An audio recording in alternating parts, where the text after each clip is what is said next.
સાબરકાંઠામાં ધારાસભ્ય રમણલાલ વોરાને નોટિસ આપવામાં આવી. ખોટા ખેડૂત બન્યા હોવાના કેસમાં તેમને નોટિસ ફટકારાઈ છે. ઈડર મામલતદારની એમએલએ રમણલાલ વોરાને નોટિસ. રમણલાલ વોરાને પરિવાર સાથે હાજર થવાની નોટિસ અપાઈ. 11 સપ્ટેમ્બરે પરિવાર સાથે હાજર રહેવાનું ફરમાન આપવામાં આવ્યું છે. ફરમાન જાહેર કરાયું છે. વધુ વિગત સાથે સંવાદદાતા હિતેશ રાવલ આપણી સાથે જોડાયા છે. હિતેશ, ભારતીય જનતા પાર્ટીના વધુ એક વર્તમાન ધારાસભ્ય કે જેઓ વિવાદમાં ઘેરાયા છે ખોટા ખેડૂત બનવાને લઈને, અને હવે તેમને નોટિસ અપાઈ છે.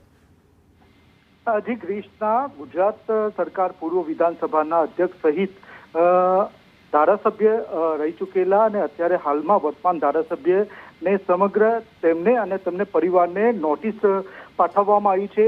ઈડરના મામલતદારનું ફરમાન જાહેર કરાયું છે, જેમાં રમણલાલ વોરા ખોટા ખેડૂત ખાતેદાર મામલે પરિવાર સાથે હાજર રહેવા મામલો થયો છે. તેમાં નોટિસમાં લખાયું છે અને સાથે જે રમણલાલ ઈશ્વરભાઈ વોરા અને રમણભાઈ ઈશ્વરભાઈ પટેલ, આ બેની નામ અને અટક અલગ અલગ હોવા છતાં બંનેના નામ અને પિતાનું નામ સાથે સરખાવીને ક્યાંક ડોક્યુમેન્ટમાં છેડછાડી કર્યા મામલો ચકચાર હતો અને આ મામલે લઈને વિવાદાસ્પદ પગલે મામલતદાર કાર્યવાહી કરી છે અને 11 સપ્ટેમ્બર પરિવાર સાથે હાજર રહેવા ફરમાન કરાયું છે. જી બિલકુલ, આભાર.